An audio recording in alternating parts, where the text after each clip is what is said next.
नमस्ते दोस्तों। आज का डेट है 12 अगस्त 2023 और अभी हम डिस्कस करेंगे द हिंदू के कुछ इम्पॉर्टेंट आर्टिकल्स। इसमें मुख्यतः 3 आर्टिकल हैं। पहला जो है लोकेशन बेस्ड क्वेश्चन है, वो श्रीलंका का है, जिसमें कल चाइनीज़ ट्रूप एक वारशिप जो है वो श्रीलंका के पोर्ट पे आया है। ठीक है, तो ये न्यूज़ के साथ साथ इस लोकेशन को भी डिस्कस करेंगे कि क्यों श्रीलंका जो है वो इंडिया के लिए इम्पोर्टेंस रखता है और भारत का वो पड़ोसी देश भी है। और भी बहुत से मुद्दे हैं। भारत और श्रीलंका के बीच में कल्चरल एक्सचेंज भी बहुत ज़्यादा है, वहाँ तमिलियंस का भी बहुत बड़ा मैटर है। ठीक है, तो आगे देखते हैं। दूसरा जो हमारा है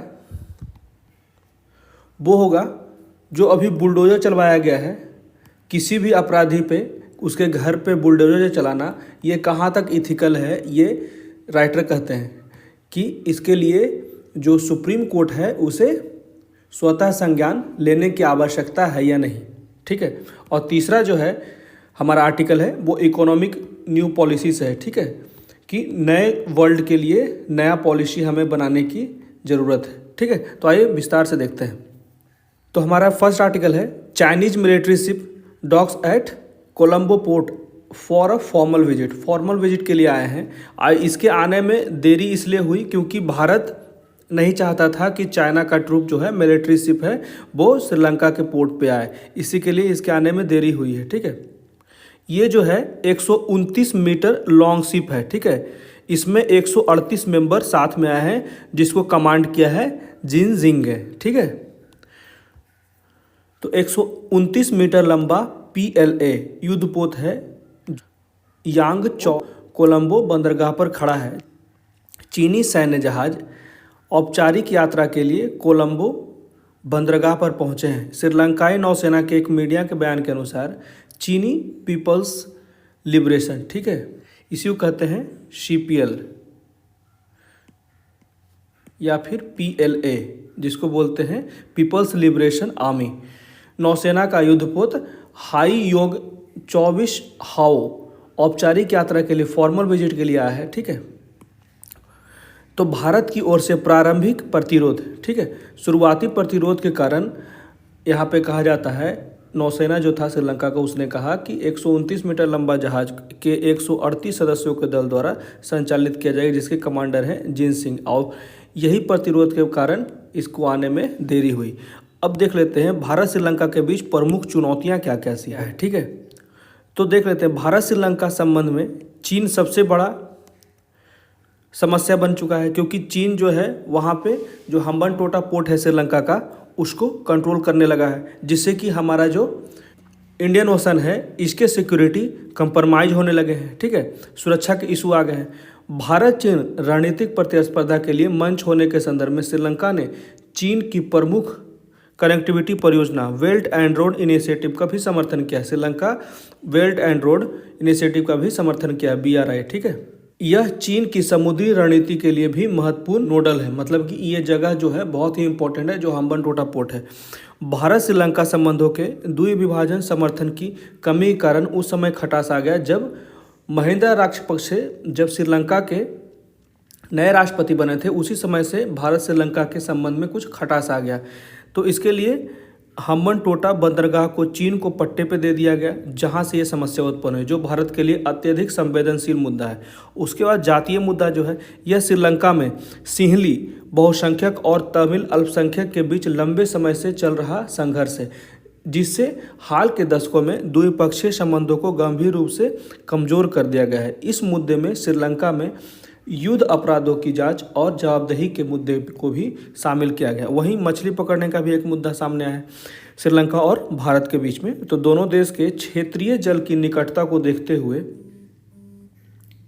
जो मैरीन बॉर्डर है इंडिया और श्रीलंका का बहुत नज़दीक है, तो इसी को देखते हुए विशेष रूप से पाक जल डमरू, ठीक है, अभी हम लोग फिगर में देखेंगे, और मन्नार की खाड़ी में मछुआरे के भटकने की घटनाएं आम है। ठीक है, यहाँ पे देखिए पाक जल डमरू है और मन्नार की खाड़ी। ठीक है, ये पाक जल डमरू और मन्नार की खाड़ी में ये दोनों के जो मछुआरे हैं वो भटक जाते हैं और इससे सीमा क्षेत्र जो है बॉर्डर एरिया उसको पार कर जाने से दोनों के जो मछुआरे हैं एक दूसरे देश के लिए समस्या बन जाती है। ठीक है, तो ये बहुत महत्वपूर्ण है। और यहाँ पे भी बात चल रही है जो हमारा पानी से जो ट्रांसपोर्टेशन होता है, यहाँ पे एडम ब्रिज है, एडम ब्रिज के साइड से ही निकालना है जो हमारा इंटरनेशनल वाटरवे है उसको निकालने की बात चल रही है, जिससे कि इस क्षेत्र का विकास हो सके। चल रहा है, यह है कोलंबो श्रीलंका का क्षेत्र। ठीक है, ये भी क्षेत्र बहुत ही इंपॉर्टेंट है। कितनी बार यूपीएससी में इन्वायरमेंट में ये क्षेत्र आ चुका है। ठीक है, तो ये भी ध्यान रखिएगा। यहाँ पे ये देखिए लक्षद्वीप का जो सी है, इंडियन ओशन यहाँ पे है। ठीक है, अब आ जाते हैं, ये आर्टिकल है डिमोलिशन राज। सबसे पहले यूपी ने बुलडोजर राज चलाया, जो भी अपराध किया उस पर बुलडोजर चलवाया। फिर एमपी ने बुलडोजर चलवाया। अब इसी को देखते हुए हरियाणा सरकार ने भी बुलडोजर चलवाया। यहाँ पे मुद्दा ये है कि जब 1300 से अधिक लोग जो हैं अवैध घर के निर्माण किए हुए हैं, अगर सरकार कहती है तो फिर कुछ ही तथाकथित समुदाय या धर्म के जो लोग हैं उन्हीं का घर क्यों नष्ट किया गया और उन्हें सड़क पर रहने के लिए मजबूर कर दिया गया। तो इसका क्या कारण है, राइटर इसी के बारे में डिस्कस करते हैं कि क्यों हमारे देश में लोकतंत्र है और किसी विशेष समुदाय के लिए जो समुदाय है उसके संरक्षण के लिए संविधान में एक निश्चित उपबंध बनाए गए हैं, नियम बनाए हुए हैं, फिर भी उनकी सुरक्षा की समस्याएं क्यों हमेशा उत्पन्न होती है। एक अच्छा प्रशासन, ठीक है, उसके लिए कहा जाता है कि ये कानून व्यवस्था को कायम रखेंगे, उसके बाद शांति बनाए रखेंगे, उसके बाद दोषियों को गिरफ्तार करेंगे। ठीक है, आरोपियों के लिए कानून प्रक्रिया के अनुसार कार्रवाई की जाएगी। ठीक है, तो ये होता है एक आदर्श प्रशासक का उदाहरण। ठीक है, तो इसमें कहा जाता है कि जब उत्तर प्रदेश में बुलडोजर चलवाए गए, उसके बाद एमपी में बुलडोजर चलवाए गए और उसी को देखते हुए हरियाणा सरकार ने बुलडोजर चलवाया, तो उन लोगों के घरों को ध्वस्त कर दिया जिन पर हिंसा में शामिल होने का संदेह था। ठीक है, तो ऐसा किसी कानून में थोड़ी लिखा है कि कोई अगर आरोप किया है, कोई भी आरोपी हो, तो उसके पूरे परिवार को सज़ा मिलेगा, क्योंकि हिंसा तो किसी एक व्यक्ति ने किया और वो भी उसका एक निश्चित कानून बना हुआ है। हमारे देश में संविधान है, आईपीसी है, सीआरपीसी है, बहुत तरह के कानून बनाए गए हैं उस आरोपी को उस आरोप से संबंधित सज़ा दिलाने के लिए। परंतु ये बुलडोजर का कौन सा कानून है, इसी पे राइटर बोलते हैं कि जो रातों रात बिना किसी पूर्व नोटिस के, पूर्व सूचना के उनके घर को नष्ट कर दिया जाता है और उनका पूरा परिवार रोड पे आने को मजबूर हो जाता है। तो ये सरकार की किस नैतिकता और व्यवहार का परिचय है, इसी पे सवाल उठाते हैं। इसी पे राइटर जो हैं वो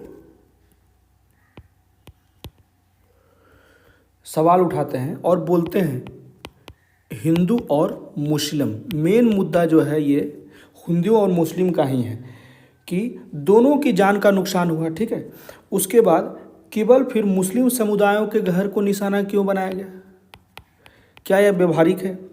उसके बाद संविधान में जो अनुच्छेद 14 है, जो कानून के समक्ष सभी की समानता को सुनिश्चित करता है, और फिर एक किसी विशेष समुदाय को समझकर घर ध्वस्त किया जाता है, तो ये कहीं ना कहीं इसका उल्लंघन है। इसमें क्लियरली कहा जाता है राइटर के द्वारा राजनीतिक दबाव। ठीक है, उसके बाद अल्पसंख्यकों के उत्पीड़न से अगर उसका वोट बैंक मजबूत होता है तो ये कार्य किया जाता है। उसके बाद नफरत की राजनीति, अगर हम सत्ता में हैं तो मैं अपने अनुसार से कार्य करूँगा और दूसरे की जाति का उपहास या उत्पीड़न करूँगा, वहीं अगर वो सत्ता में होगा तो मेरी जाति या धर्म का उत्पीड़न करेगा। यही अभी चलता आ रहा है। और राजनीति का बढ़ता प्रभाव, कोई भी मामला दर्ज हुआ और उसका दबाव बनने लगता है उस क्षेत्र में, वहाँ पे थाना में लगातार कॉल्स जाते हैं कि उसे छोड़ दिया जाए, जिससे कि उनका मन भी बढ़ जाता है, ठीक है, कि वो अपराध करने के लिए तैयार हैं और उन्हें बचाने के लिए और भी लोग खड़े हैं। और अभी सबसे बड़ा मुद्दा है आम चुनाव। इसी को देखते हुए अभी एमपी सरकार ने भी, उनके सीएम ने भी एसटी कम्युनिटी को जो सम्मान दिया था उसे भी कहीं ना कहीं इस आम चुनाव से ही जोड़ा जा रहा है। और ये जो बीजेपी है, इस पार्टी पे लगातार ये इल्ज़ाम लगाया जाता है कि ये धर्म विशेष का संरक्षण करता है और धर्म विशेष को उत्पीड़ित करता है, ठीक है, ऐसा राइटर करते हैं। इसमें और भी एक मामला है, एक धीमी प्रक्रिया, अदालतें संविधान के संरक्षक और प्राप्त अधिकारों के रक्षक कहाँ बैठे हैं, जो इसमें कहा जा रहा है राइटर के द्वारा, जो सुप्रीम कोर्ट है जिसे संविधान का रक्षक माना जाता है।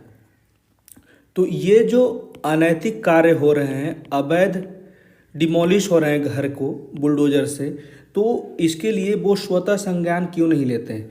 जब उत्तर प्रदेश में बुलडोजर ने तांडव मचाया, ठीक है, बुलडोजर से अनेक तरह का घर डिमोलिश किया गया, तो भारत में जो सर्वोच्च न्यायालय थे उनकी क्या प्रतिक्रिया थी और सरकार से जवाब मांगा।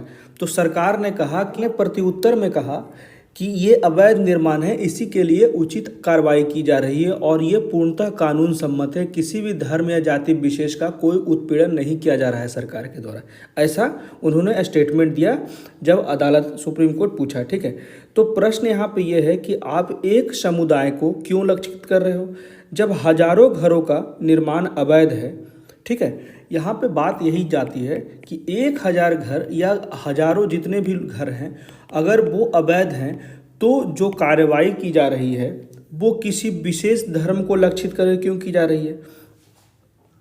तो कुछ ही घर जो विशेष समुदाय से संबंधित हैं उनके घरों को नष्ट कर रहे हैं। अगर सरकार के पास संतोषजनक उत्तर नहीं है तो उन नष्ट किए गए घरों का पुनर्निर्माण कराया जाए, ठीक है, और मुआवजे उपलब्ध कराया जाए, क्योंकि आपने अवैध कार्य खुद किया है, आपका जो स्टैंड है वही क्लियर नहीं है। अगर पूरा का पूरा अवैध निर्माण है तो सभी को डिमोलिश कीजिए। किसी विशेष धर्म या जाति को उत्पीड़ित करना किसी कानून का शोभनीय कार्य थोड़ी है।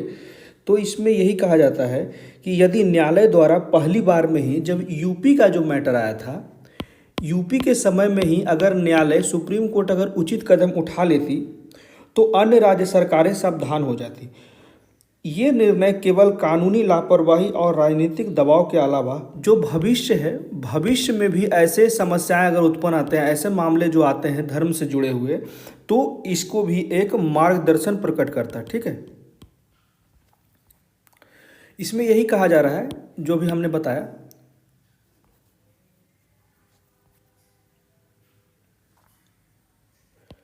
जो अन्य मुद्दे हैं जहां सुप्रीम कोर्ट को न्यायालय सर्वोच्च माना जाता है, ठीक है, सुप्रीम कोर्ट को सुप्रीम माना जाता है, वही कई ऐसे आदेश हैं इनके जिसका उल्लंघन अभी देश में किया जा रहा है। अभी प्रवर्तन जो निदेशालय है उसके निदेशक का लगातार सेवा विस्तार हो रहा है जो कानून सम्मत नहीं है। तो इसे भी रोकने में सुप्रीम कोर्ट सक्षम नहीं हो पा रही है, अभी तक कोई भी कार्रवाई नहीं हो पा रही, उचित कार्रवाई। तो यह संवैधानिक यथार्थ राजनीति का एक सरल तथ्य है।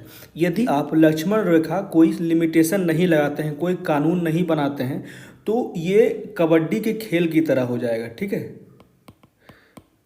जिसमें अगर किसी अपराध पे कोई सज़ा नहीं मिलती है ना, तो इसका जो भयावह रूप सामने आता है और लोग डरना बंद कर देते हैं, जिससे आक्रामक व्यवहार सुनिश्चित हो जाते हैं और भी समाज की परिस्थितियां विवाद में फंसने लगती है, संघर्ष उत्पन्न हो जाता है, अनेक तरह के अवसाद जो है वो समाज की मानसिकता में घर कर लेते हैं, ठीक है। यहाँ पे और भी अनेक से मामले आए हैं, जैसे अनुच्छेद 370 को कमज़ोर करना उसके बाद जम्मू कश्मीर को यूटी बनाना, उसके बाद चुनावी बॉन्ड। ये कहीं ना कहीं थोड़ा झुकाव भी लगता है एंटी बीजेपी के जो बातों से, ठीक है। तो यहाँ पे राइटर के द्वारा जो भी चीज़ें लिखा गया है वो आप अपने तरीके से आंसर में लिखें, ठीक है। किसी भी पार्टी के बारे में हम कुछ भी नहीं लिखेंगे आंसर में, ठीक है, जिससे कि हमारी मानसिकता केवल एक ऑफिसर की होनी चाहिए, ठीक है, निष्पक्ष होनी चाहिए, कहीं भी झुकाव नहीं दिखना चाहिए। जैसे यहाँ पे राइटर के द्वारा कहा जाता है कि अनुच्छेद 370 को कमज़ोर कर दिया गया, जम्मू कश्मीर को यूटी बना दिया गया, चुनाव बॉन्ड लाए गए, उसके बाद विमुद्रीकरण किया गया, डिमोनेटाइजेशन किया गया ना, उसके बाद अनुच्छेद 194 के तहत विधेयकों को छूट दी गई, फिर असम समझौता की वैधता सुनिश्चित की गई, फिर नागरिकता जो विधेयक है उसे लाया गया। तो ये सारी चीज़ें जो है वो किसी विशेष धर्म को काउंटर करने के लिए किया जा रहा है।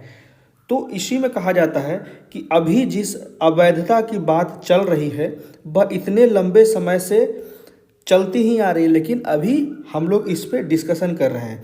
तो इसका कोई समाधान अभी तक किसी न्यायालय ने नहीं निकाला है। हमारे यहाँ कॉलेजियम के द्वारा अनेक प्रकार के बेहतरीन सुप्रीम कोर्ट के जज चयनित होकर आते हैं, उनके क्षमताओं पे कोई सवाल नहीं होता है, परंतु राजनीतिक दबाव और जो राजनीति की दशा होती है, दिशा होती है, उसके अनुसार ही कोर्ट कहीं ना कहीं ये फैसले देते हैं, ठीक है। तो उनकी जो शक्तियां हैं वो राजनीतिक दबाव के अनुसार चलाई जाती है। अभी भी कल का ही जो मामला था, कल जो हम लोग एक आर्टिकल डिस्कस किए थे, उसमें भी क्लियरली जो चीफ इलेक्शन कमिश्नर हैं और इलेक्शन कमिश्नर के लिए जो पैनल बनाया गया उसमें 2 लोगों के लिए बात चल रही है, ठीक है। एक प्रधानमंत्री हो गया, एक कैबिनेट मिनिस्टर हो गया। तो जब 2 लोगों की संख्या ज़्यादा होगी, 3 में 2 में रूलिंग पार्टी ही हो जाएंगे, तो हमेशा से ये परेशानी तो उत्पन्न होगी ना। तो हमें ऐसे पैनल्स जैसे कॉलेजियम है उसमें भी कहीं ना कहीं इन्फ्लुएंस रहता ही है जो रूलिंग पार्टी होती है। तो ऐसा हमें एक कमेटी बनाना चाहिए, चाहे जो भी हमारे प्रशासन के उच्च स्तर हैं, उच्च पद हैं, उसके चयन के लिए एक ऐसा कमेटी बनाया जाए जिसमें किसी भी पार्टीज का कोई भी इन्फ्लुएंस नहीं हो। यहाँ पे बातें और भी आ जाती है कि ये लोग रिटायर होने वाले जज होते हैं, तो इन्हें अपना भविष्य का भी एक बेहतर विकल्प मिल जाता है। अनेक ऐसे IAS अधिकारी हैं जो रिटायरमेंट के बाद या तो कहीं के गवर्नर बन गए हैं। तो ये सारी चीज़ें देखी जाती है, ठीक है। तो ऐसा रूल ही बना दिया जाए कि रिटायरमेंट के बाद अगर उसे कोई भी विशेष पद पे नहीं जाने का अधिकार होगा तो फिर ऐसी समस्याएं उत्पन्न ही नहीं होगी। उसे यही बात चल रही थी ना यहाँ पे कि लक्ष्मण रेखा मतलब कि लिमिटेशन बनाने की जरूरी है, सीमित करने की ज़रूरत है। फिर हरियाणा विध्वंस मामले में जस्टिस GS सधावालिया और हरप्रीत कौर जीवन की खंडपीठ ने ही सबसे तीखा सवाल पूछा, क्या यह जातीय सफाया है, ठीक है। क्लियर उन्होंने पूछा। ये बहुत बड़ी बात है कि एक कोर्ट ने इतना बड़ा सवाल पूछा कि क्या यह जातीय सफाया है। प्रश्न पूछना उतना ही शक्तिशाली है जितना कि उत्तर देना। भारत में एक अदालत को प्रश्न उठाना चाहिए, यह उन शक्तियों पर एक गंभीर अभियोग है। अदालत ने आगे बढ़कर विध्वंस पर तत्काल रोक लगा दिया। इसने राज्य के गृह मंत्री के विध्वंस के औचित्य को भी दर्ज किया और तुरंत उन्हें एक एग्जाम्पल दिया लॉर्ड एक्टन का, जो हमारा ब्रिटिश ईरा था, ब्रिटिश गवर्नमेंट थी उस समय का, एक एग्जाम्पल दिया। लॉर्ड एक्टन की अमर क्लासिक याद दिलाई, जो सत्ता भ्रष्ट है। इसमें कहें उन्होंने जो सत्ता भ्रष्ट है और पूर्ण शक्तियाँ अगर उसके सपोर्ट कर रही है ना, तो वो पूरा का पूरा शक्ति ही भ्रष्ट हो जाए। और यह अदालत के स्वयं के प्रस्ताव पर स्वतः संज्ञान से किया गया था। हर मोमबत्ती अंधेरों को रोशन करती है और यह कोई छोटा प्रकाश स्तंभ नहीं था, ठीक है। ये इतना बड़ा संवेदनशील मामला में पहली बार किसी कोर्ट ने इतना बेबाक प्रश्न पूछा। तो इसलिए यहाँ पे राइटर कहते हैं कि हर मोमबत्ती तो अंधेरे को रोशन करती है और ये मोमबत्ती से कहीं ज़्यादा है। यहाँ पे कहा जाता है दुर्भाग्य से जहाँ सुप्रीम कोर्ट को न्याय के क्षेत्र में सर्वोच्च माना जाता है, वही जो अभी हम लोगों ने डिस्कस किया प्रवर्तन निदेशालय का, ठीक है, यहाँ पे भी बातें की जा रही है। 370 को कमजोर किया गया। ये सारी चीज़ें जो मैंने डिस्कस किया ना, सब कुछ इसमें अवेलेबल है। क्या सुप्रीम कोर्ट स्वतः संज्ञान लेकर कार्रवाई नहीं कर सकता था? लेकिन टिप्पणीकारों और जनमत निर्माताओं ने दो अन्य असुविधाजनक प्रश्न पूछ दिए सुप्रीम कोर्ट से। क्या सुप्रीम कोर्ट स्वतः संज्ञान लेकर कार्रवाई नहीं कर सकता? ऐसा क्यों है कि किसी ने सुप्रीम कोर्ट का रुख नहीं किया? तो मुसीबत के समय मुझे जस्टिस विवियन बोस की याद आती है। ये सारे जितने भी नाम है ना, लिख लीजिए, जिससे कि हमें मेंस में आंसर लिखने में बहुत फ़ायदा होता है। इनका नाम कोट करने से ना जो एग्जामिनर होते हैं ना, उन्हें बहुत ही पॉजिटिव प्रभाव पड़ता है। तो जस्टिस विवियन बोस की बात याद आती है। किसी को पश्चिम बंगाल बनाम अनवर अली केस के ये एक एग्जाम्पल देते हैं, जिसमें उन्हें कहता है कि सरकार में उनके फैसलों को देखा होगा। यह एक ऐसा फैसला था जो पश्चिम बंगाल सरकार के एक अधिनियम से संबंधित था, जिसने राज्य को एक ऐसे अपराधियों को अलग करने के लिए किसी भी उचित आधार के बिना कुछ अपराधियों को मुकदमा के लिए विशेष अदालत स्थापित करने की अनुमति दे दी थी, ठीक है, जो सरकार के विरुद्ध था। तो न्यायमूर्ति बोस ने कहा कि संविधान का कानून न केवल उन लोगों के लिए है जो शासन करते हैं या सिद्धांतकार हैं, बल्कि देश में रहने वाले सभी नागरिकों के लिए ये संविधान का कानून समान है, ठीक है, और आम लोगों के लिए भी, जिसके लिए लाभ और गौरव के लिए और संविधान की रक्षा करने के लिए भी आवश्यक है। तो अब समय आ गया है कि उच्च न्यायालय संविधान के अनुच्छेद 226 द्वारा, ये अनुच्छेद 226 की बात की जा रही है, जिसका दायरा आर्टिकल 32 से भी ज़्यादा है, ठीक है, तो उन्हें दी गई उत्कृष्ट भूमिका निभाने के लिए आ गया है, जो सर्वोच्च न्यायालय के पास मौजूद शक्ति से भी अधिक बड़ी शक्ति है। उन्होंने 1975 के आपातकाल के दौरान शानदार प्रदर्शन किया था, जो आर्टिकल 226 था, ठीक है, मतलब कि हाई कोर्ट की बात की जा रही है, लेकिन उन्हें और हमें सुप्रीम कोर्ट के द्वारा रिस्ट्रिक्ट कर दिया गया। तो दोबारा इस काम को आगे बढ़ाने की आवश्यकता के लिए पंजाब और हरियाणा हाई कोर्ट के जजों को एक नई राह दिखाई दे रही है, और इस पर एक सही फैसला लिया जाए, जिससे सरकार की मनमानी और अनैतिक जो कानून थोपा जा रहा है किसी धर्म विशेष या जाति विशेष पे, उस पर प्रतिबंध लगाया जाए, नियंत्रण लगाया जा सके, जिससे कि समाज में शांति सुनिश्चित की जाए। तो ये था पूरा का पूरा आर्टिकल जो बुलडोजर से संबंधित था, जो यूपी, एमपी और हरियाणा, ठीक है, ये तीनों राज्यों में परस्पर विस्तार किया। अब देख लेते हैं अगला article, India need a new economic policy. तो इसके बारे में विस्तार से पढ़ते हैं कि अभी वर्तमान समय में आवश्यक है, अभी हमें वर्तमान में न्यू इकोनॉमिक पॉलिसी।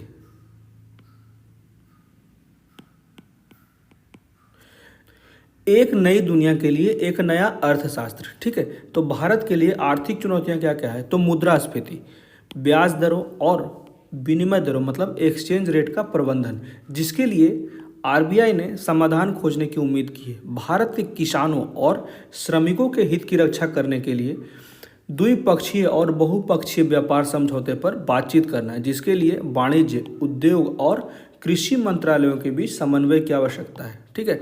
यहाँ पे कहा जा रहा है किसानों, श्रमिकों के हितों की रक्षा करने के लिए और व्यापार समझौताओं के लिए वाणिज्य, उद्योग और कृषि मंत्रालयों को एकजुट होकर एक समन्वयित कार्य करना चाहिए। उसके बाद पर्याप्त आय के लिए सुरक्षित रोजगार की आवश्यकता है, जिसमें सभी मंत्रालय और सभी राज्य सरकारों को शामिल होना चाहिए, और ज़्यादा से ज़्यादा जो रिक्त पदे हैं ना उसे रखा नहीं जाना चाहिए, और बेरोजगार लोगों का, क्योंकि जीवन तो हमेशा चलता रहेगा। जीवन कहा जाता है कि जैसे जैसे वक्त हमारा खर्च होता है हम भी खर्च हो जाते हैं, तो वो निरंतर एक सीमित समय के लिए हैं, सभी लोग इस दुनिया में हैं, ठीक है। तो यही कहा जा रहा है कि जो हमारे पास अभी सबसे ज़्यादा यूथ शक्ति है उसे उपयोग करने के लिए कहा जा रहा है, और यह अन्य दो और के साथ जुड़ा हुआ, यह देश में सामाजिक तनाव और राजनीतिक संघर्ष का एक प्रमुख कारण बन गया है। अब अर्थशास्त्रियों के पास बहुसंकट का कोई प्रणालीगत समाधान क्यों नहीं है, मतलब इसका सिस्टमैटिक सॉल्यूशन क्यों नहीं है। तो इसके अलग अलग हिस्सों के समाधान को लेकर भी उसमें आम सहमति नहीं है, ठीक है। जितने भी डिपार्टमेंट है सभी से बातचीत जो हो रही है उसमें कोई निश्चित पॉइंट पे सहमति नहीं बन पा रही है। वे इस बात पर भी विभाजित हैं कि क्या केंद्रीय बैंकरों को सरकारों से स्वतंत्र रूप से काम करना चाहिए, क्या मुद्रास्फीति को रोजगार पर प्राथमिकता दी जानी चाहिए, क्या उपभोक्ताओं के लिए आयात को कम महंगा बनाना चाहिए। श्रमिकों की कार्यशक्ति बढ़ाने के लिए उनकी आय की सुरक्षा को प्राथमिकता दी जानी चाहिए। क्या जो रुपया की गिरावट से हुए है उसके समाधान ढूंढने चाहिए। तो इसी पे चीन मॉडल का एक एग्जाम्पल देते हैं राइटर। चीन ने भारत की तुलना में कई गुना अधिक विदेशी निवेश आकर्षित किया, ठीक है, और उनके नागरिकों की आय 5 गुना तेजी से बढ़ी। तो यहाँ पे एक एग्जाम्पल दिया जा रहा है कि जो एफडीआई है या फॉरेन इन्वेस्टमेंट है, इसे ज़्यादा से ज़्यादा इंडिया में आकर्षित किया जाए, ठीक है, जिससे कि यहाँ इन्वेस्टमेंट होगा तो इंफ्रास्ट्रक्चर इंक्रीज करेगा, और इंफ्रास्ट्रक्चर इंक्रीज के लिए फिर हमारा एम्प्लॉयमेंट जनरेट होगा, क्रिएट होगा, जिससे कि यहाँ के देश के ज़्यादा लोग एम्प्लॉयड होंगे। तो यहाँ पे यही बात कही जा रही है कि चीन ने जब ऐसा एक मॉडल अपनाया जिसमें विदेशी निवेशियों को आकर्षित किया, जिससे उनके नागरिकों की आय 5 गुनी तक बढ़ गई, तो चीन एक उद्योग और प्रौद्योगिकी का महाशक्ति बन गया, जिससे कि संयुक्त राज्य अमेरिका को खतरा हो रहा है। तो क्यों ना भारत भी ज़्यादा से ज़्यादा इन्वेस्टमेंट ढूंढे ज़्यादा से ज़्यादा इन्वेस्टमेंट। तो वियतनाम के बाद चीन की सफलता। पश्चिमी और जापानी निवेश के लिए वियतनाम भारत से अधिक आकर्षक साबित हो रहे हैं, ठीक है। ऐसा क्या कर रहा है वियतनाम का जो इकोनॉमिक मॉडल है, उससे हमें सीखने की आवश्यकता है कि जो वेस्टर्न कंट्री हैं और जापान जो है उसमें ज़्यादा से ज़्यादा इन्वेस्टमेंट करें, जबकि इंडिया जो है सबसे बड़ा वर्ल्ड का मार्केट है, ठीक है। पश्चिमी नव उदारवादी अर्थशास्त्रियों ने चीन की उल्लेखनीय आर्थिक वृद्धि का श्रेय उनकी मुक्त व्यापार नीतियों को अपनाने को दिया। वियतनाम उन्होंने चीन से जो सीखा उसे दोबारा खोजा। इससे पहले कि दोनों देश विदेशी निवेश के लिए खुलते वियतनाम से पहले चीन वे पहले ही सार्वभौमिक शिक्षा और अच्छी सार्वजनिक स्वास्थ्य प्रणाली के साथ मानव विकास के उच्च स्तर प्राप्त कर चुके थे। सबसे बड़ी बात भारत के लिए है ना कि इंडिया में जो लिटरेसी रेट है ना वो 100% नहीं है, 70-75 यही सबसे बड़ी लिटरेसी रेट है। लिटरेसी अगर बढ़ गया तो लोग खुद सोच समझ के वोटिंग करना जान जाएंगे। उसके बाद जितने भी धर्म और जाति के लिए जो मैनिपुलेशन होता है वो नहीं हो पाएगा। तो हमारा जो रिसोर्सेज हैं वो देश के विकास में यूज होंगे। उसके बाद जो हमारा ह्यूमन रिसोर्स है उसका सही उपयोग हो सकेगा, हमारा जीवन स्तर बढ़ेगा। तो ये सारी बातें इंटरकनेक्टेड है। तो इसलिए कहा जाता है कि इन देशों से सीखने की आवश्यकता है जिन्होंने फॉरेन इन्वेस्टमेंट से पहले यूनिवर्सल एजुकेशन को प्राप्त किया, उनके लक्ष्यों को प्राप्त किया, और अच्छी सार्वजनिक स्वास्थ्य प्रणाली जो यूनिवर्सल हेल्थ सिस्टम है उसको भी बेहतर करना जरूरी है, ठीक है। तो भारत को भी इन दोनों क्षेत्रों को ज़्यादा से ज़्यादा बेहतर करने की आवश्यकता है, जिससे कि हम भी अपने देश में एक बेहतर स्टेबिलिटी अर्थव्यवस्था का ले आ पाएँ और बेरोजगारी को ख़त्म करने में सक्षम हो। अब भारत का मामला आता है। जगदीश भगवती व्यापार और विकास अर्थशास्त्री, वे अमर्त्य सेन जैसे अर्थशास्त्रियों को खारिज करते हैं जिन्होंने विकास के मानव विकास सिद्धांत की वकालत की। जगदीश भगवती ने कहा, पुनर्वितरित होने से पहले आर्थिक पाई का आकार बढ़ा जाना चाहिए। मतलब है कि फिर से बांटने से पहले जो इकोनॉमिक समस्याएं हैं उसे समाधान करना चाहिए। मतलब कि जो हम लोग हर एक बजट में डिस्ट्रीब्यूशन करते हैं, ठीक है, जो सारे फंड्स होते हैं उससे पहले हमें अच्छे से आकलन करना चाहिए और जहाँ जहाँ समस्याएं हैं पहले उसे नीतिगत समाधान की ओर बढ़ना चाहिए। तो क्या किया जाना चाहिए? बुनियादी मानव विकास को विकास से पहले होना चाहिए, क्योंकि यह विकास का साधन है, साधन और साध्य। जब तक हमारे पास सोर्सेज कंप्लीट नहीं होंगे ना, हम टारगेट लक्ष्य को प्राप्त नहीं कर पाएंगे, साध्य को प्राप्त नहीं कर पाएंगे, ठीक है। अधिक उपभोग को सक्षम करने और अधिक निवेश आकर्षित करने के लिए आय को एक साथ बढ़ाया जाना चाहिए। उसके लिए हमें अपना इंफ्रास्ट्रक्चर इंक्रीज करना होगा जिससे कि इन्वेस्टमेंट आ सके, ठीक है। अब वर्तमान परिमाण के साथ समस्याएं क्या क्या है? यह बहुत रैखिक है, बहुत गणितीय है और बहुत यांत्रिकी है। अर्थशास्त्रियों ने खुद को अन्य विषयों से अलग करके अपने स्वयं के संदर्भ वाले विचारों को सामने रखा। उन्हें जटिल स्व अनुकूल प्रणालियों को उभरते विज्ञान की जांच करनी चाहिए। यह अर्थशास्त्रियों और नीति निर्माताओं को जटिल सामाजिक आर्थिक प्रणाली को समझने में मदद करेगी। जब वे बारीकी से अच्छे से चीज़ों को समझेंगे, ज़मीनी स्तर पे सिंपली बहुत से सर्वेज करेंगे, तो उससे जो हमारा आंकड़ा होगा, आंकड़ों को विश्लेषण से एक बेहतर योजना बनाने में सक्षम हो पाएंगे अर्थशास्त्री। यहाँ पे देखते हैं तीन वर्गन का सिद्धांत क्या होता है। इनमें कहा गया है कि नीतिगत उपकरणों की संख्या नीतिगत लक्ष्यों की संख्या के बराबर होनी चाहिए। ठीक है, यहाँ पे कहा गया है उपकरणों की संख्या लक्ष्यों की संख्या के बराबर होनी चाहिए। ये टिनवर्गन, ये याद कर लीजिएगा, टिनवर्गन का थ्योरी। जटिल जैविक प्रणालियों में सभी प्राकृतिक और सामाजिक आर्थिक सोशियो इकोनॉमिक सिस्टम मूल कारण है जो कई परिणामों में योगदान करता है। परिणाम जड़ों को भी पोषित करने के लिए आगे आना चाहिए। सिस्टम के व्यवहार को रैखिक कारणों और प्रभावों द्वारा नहीं समझाया जा सकता। कारण है कि एक दूसरे के साथ परस्पर क्रिया करते हैं और प्रभाव भी कारण बन जाता है। तो यहाँ पे मेनली जो राइटर कहना चाह रहे हैं ना कि सामाजिक जो व्यवस्था है वहाँ पे जो नीतियाँ बनती है और वहाँ की आवश्यकताएं दोनों में मेल नहीं खाता है। तो इस जो दूरी है इसको कम करने के लिए और बेहतर तरीके से उसे समझना होगा कि क्या क्या समस्याएं हैं, क्योंकि आप जो जनता के प्रतिनिधि हैं तो आपका ही तो कार्य है कि नीति बनाना। तो नीति सकारात्मक होना चाहिए, ठीक है, और व्यावहारिक होना चाहिए, जिससे कि लोगों को एक सही समाधान मिल सके। अब इसका क्या औचित्य है? मुद्रास्फीति के प्रबंधन के लिए स्वतंत्र मौद्रिक संस्थानों की आवश्यकता है। व्यापार और उद्योग विशेषज्ञों को अलग करें। जैसे कि व्यापार अलग बातें हैं और जो इंडस्ट्री है ये अलग है, ये दोनों की नीतियां को अलग किया जाए। उसके बाद पर्यावरण प्रबंधन और कृषि के लिए अलग नीतियां बनाई जाए, इसको एक साथ नहीं किया जाए। तो यहाँ पे क्लियरली कहा जा रहा है कि मुद्रास्फीति के प्रबंधन के लिए व्यापार, उद्योग, पर्यावरण प्रबंधन और कृषि, इन सभी से संबंधित जो लगते हैं एकजुट, लेकिन इसकी नीतियां जो हो वो अलग अलग बनाई जाए, जिससे कि हम मुद्रास्फीति का प्रबंधन करने में सफल हो जाए। अब आगे का रास्ता क्या है? तो चूंकि चीन में वेतन बहुत अधिक हो गया है, इसलिए भारत वैश्विक निवेश को आकर्षित करने के लिए अच्छी स्थिति में, ठीक है, क्योंकि वहाँ का जो लेबर कॉस्ट है वो बढ़ गया है। तो भारत में जो लेबर कॉस्ट है वो विकसित देशों या चीन जैसे देशों से कम है, अभी चीपर है। तो इसीलिए यहाँ का जो इंडस्ट्रियल इन्वेस्टमेंट होगा वो ज़्यादा आकर्षित करेगा।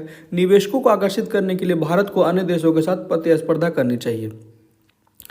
भारत को एक कुछ कम्पिटिटिव अप्रोच अपनाना चाहिए, जिससे कि हम इन्वेस्टर्स को अपनी तरफ अट्रैक्ट कर सकें। भारत के नीति निर्माताओं को आर्थिक वृक्ष की जड़ें मजबूत करने के साथ साथ उसके फल भी काटने का रास्ता खोजना चाहिए। जैसे कि हम लोगों ने क्या किया, बीज के लिए सही कार्य किया, मिट्टी के लिए सही कार्य किया, उसके बाद जल के लिए सही कार्य किया, फसल के लिए सही कार्य किया, लेकिन जब फसल बड़ा हो गया तो उसके ट्रांसपोर्टेशन, परिवहन, उसके बाद रख रखाव, जैसे कि कोल्ड स्टोरेज हो गया।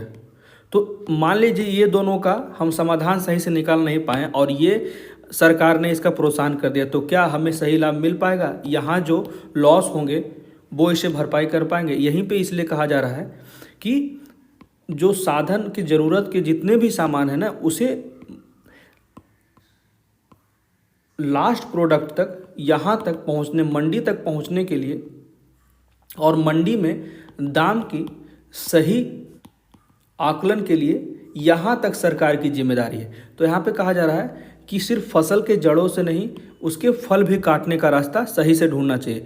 तो अमेरिका, चीन, वियतनाम या भारत के लिए उपयुक्त व्यापार और मौद्रिक नीतियाँ दूसरों की आवश्यकताओं के अनुरूप नहीं है। उनकी ज़रूरतों उनके अपने इतिहास से उभरी है। वैश्विक समाधानों और पश्चिम में आविष्कृत आर्थिक सिद्धांतों ने समस्याएं पैदा की, जिनके लिए नए समाधान आवश्यक हैं। तो वर्तमान प्रतिमान की अपर्याप्तता इस सहस्त्राब्दी में कई संकट प्रकट करते हैं। 2008 में जैसे वैश्विक वित्तीय संकट आया, फिर वैश्विक कोविड महामारी का असमान प्रबंधन, उभरता हुआ वैश्विक जल संकट जिसमें स्पष्ट रूप से एक समाधान सभी के लिए उपयुक्त नहीं है। ठीक है, सभी के अपने अपने ज़रूरतें हैं। इसी के लिए तो डेवलपिंग कंट्री और डेवलप्ड कंट्री दोनों के बीच में कोई निश्चित सहमति नहीं बन रही है। यहाँ पे $100 बिलियन की बात की गई हो, उसमें भी पिछड़ जाया जा रहा है डेवलप्ड कंट्री के द्वारा। फिर वासुदेव कुटुंबकम, एक पृथ्वी एक परिवार और एक भविष्य, जो कि G20 का विषय है। इसका नेतृत्व इस वर्ष भारत कर रहा है। जटिल स्व अनुकूल प्रणालियों के विज्ञान से परिप्रेक्ष्य लाने के लिए अर्थशास्त्र के विज्ञान के प्रतिमान को बदलने का एक आंदोलन पश्चिम में भी शुरू हो गया। भारत के अर्थशास्त्रियों को आगे बढ़ना चाहिए, न केवल इन विकासों का अनुसरण करना चाहिए, उन्हें भी इनका नेतृत्व भी करना चाहिए। तो ये थे कुछ अच्छे आर्टिकल्स आज एक दो। तो कैसा लगा मेरा वीडियो प्लीज़ मुझे कमेंट करके बताएं, और मेरे वीडियो को ज़्यादा लाइक करें, शेयर करें और मेरे चैनल को सब्सक्राइब करें। ठीक है, थैंक यू।